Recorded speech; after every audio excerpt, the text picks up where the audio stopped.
Hi, this is Musical Drewby, and today we're going to do some more cool things with PowerPoint. Let's go ahead and get started. What we need to do first is go to the View menu. You have Home, Insert, Design, Transitions, all these. Go to View, and then look over here where it says Ruler. Check it. Check Grid Lines, check Guides, and show Snap to Grid. Okay. Now what we want to do first is insert a rectangle. Start at the very top. Let's see if we can make it go all the way to the bottom. Perfect. Now what we want to do with that rectangle is click it, and we want to press the down arrow until it is not on the screen anymore. I'm using the down arrow just because it's more precise than moving it with the mouse sometimes. I only want to go in, one direction.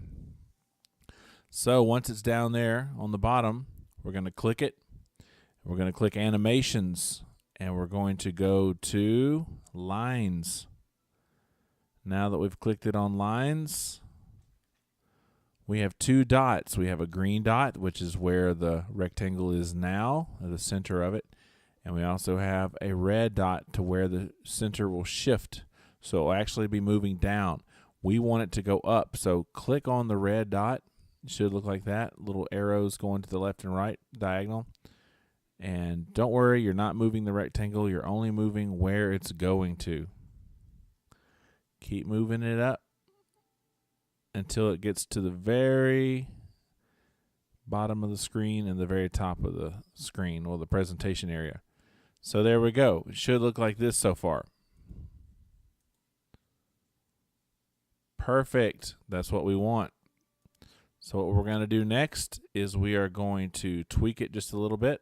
I'm going to look in my animation pane. So go under Animations, click Animation Pane, Rectangle 3. That's this one right here. Let's double click it.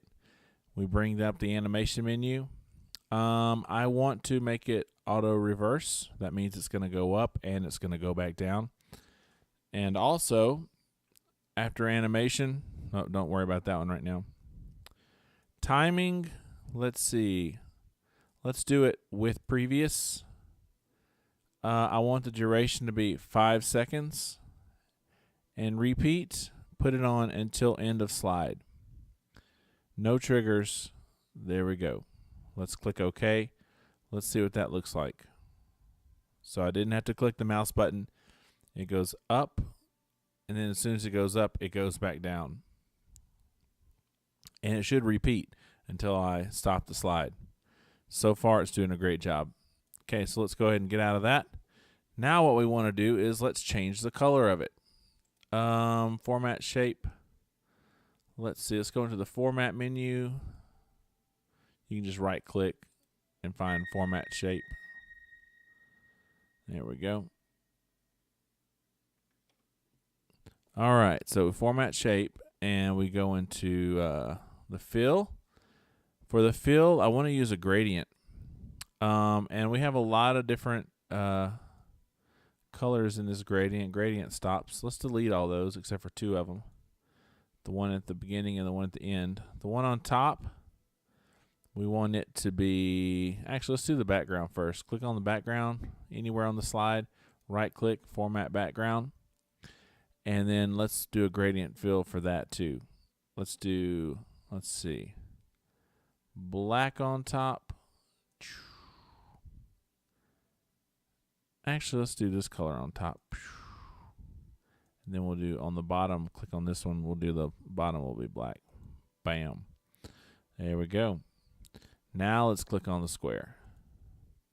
So the square, we want a gradient fill. Let's do the top. Let's just do red. Bottom, let's do the same color as the top background. Oh, I messed up, sorry. Red. This one, we want that dark purple color. And we also don't want a line around this rectangle. So while you're here on the fill screen, go down a little bit and you'll see line. We do not want a line around the edges of the rectangle. Let's see how this looks so far.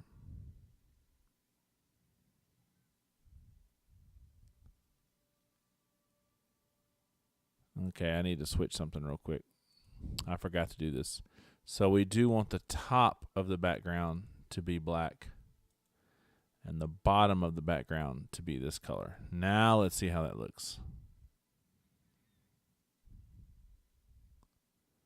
There we go. I like that better. All right, I just switched it around there. So now that we have that done, we're going to actually copy and paste this a couple of times. As long as there's some space between it, doesn't really matter.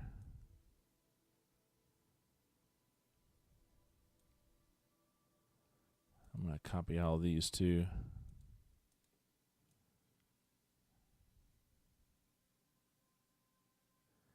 Now it looks like some of these got a little higher than the other ones.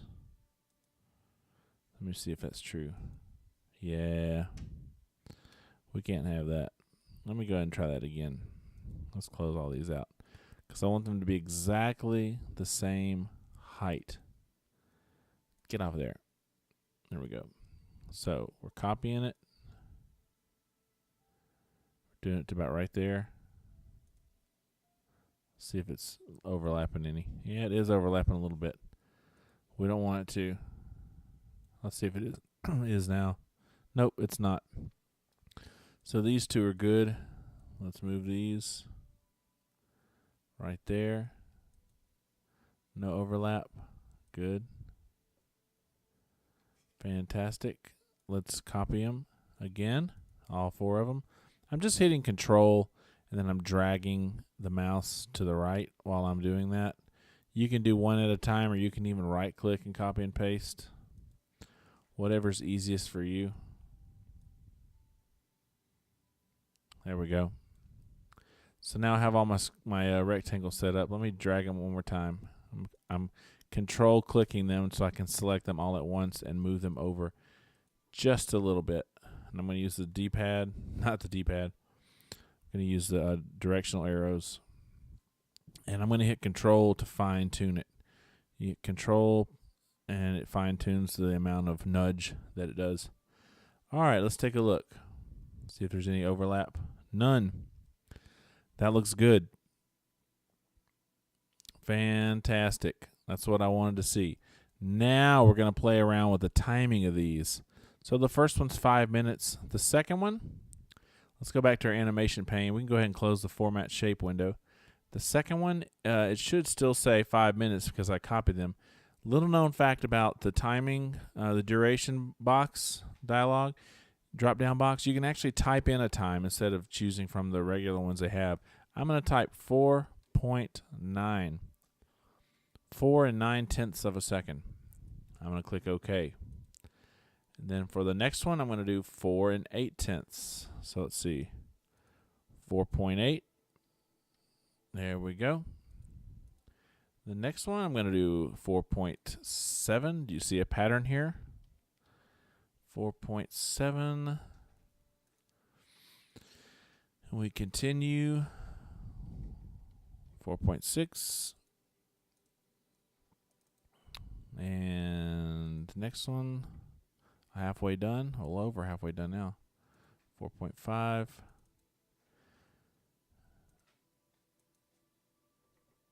It's really important that you put these next to each other so it'll be in a hierarchy in your animation window. This makes it a lot easier when you do it that way. What was the last one? 4.4? Gosh, I already forgot. Goofy. 4.4, okay. So this one we want to be 4.3. I should have stopped talking so I could keep that number in my head. It's called being old. 4.3. Let's do timing 4.2. All right. And then the last one, we'll do 4.1. And we'll click OK. And now we're going to see what the whole thing looks like. Let's check it out. So the right side is actually taking a shorter amount of time to go up, but only in a very small increment. So each time it goes up, the gap should widen and the waves should sort of appear to be wider there. Cool. Yeah, you can put some cool music to this. Just have a good old time with it.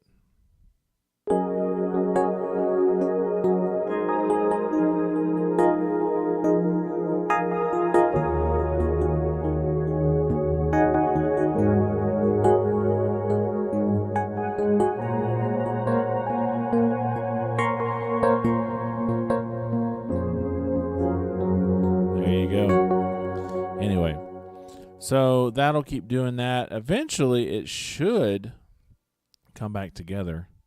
We'll see if it ever does. But that's the thing. They're all on their own loop point. They'll eventually come together. But you could see some pretty cool little things here. It's not randomized. You don't have to use any scripting with this. But it starts to look pretty cool. And technically, you could even have other lines coming out. You could have them going horizontal as well as vertical. You could have different color lines. I mean, you could do a lot of cool stuff. But anyway, I just thought this was a really cool thing to be able to do with PowerPoint. You could even put a shadow or make them glow and just let it run. Make a video, make a motion background out of it. So yeah, so now you learned how to make a cool motion background out of PowerPoint that will literally never end. It will just continue and continue. All right, I thank you so much for watching. We'll try to have a new episode pretty soon, but these are pretty fun to do, so I'm looking forward to thinking about some more fun things. If you can think of anything that you'd like to see done in PowerPoint, make sure you leave a comment and tell me about it. Also, if you're watching the video and you liked what you saw, please like the video and please subscribe if you would like to see more from me. Anyway, this is Musical Droopy, and I'm saying again, thanks for watching.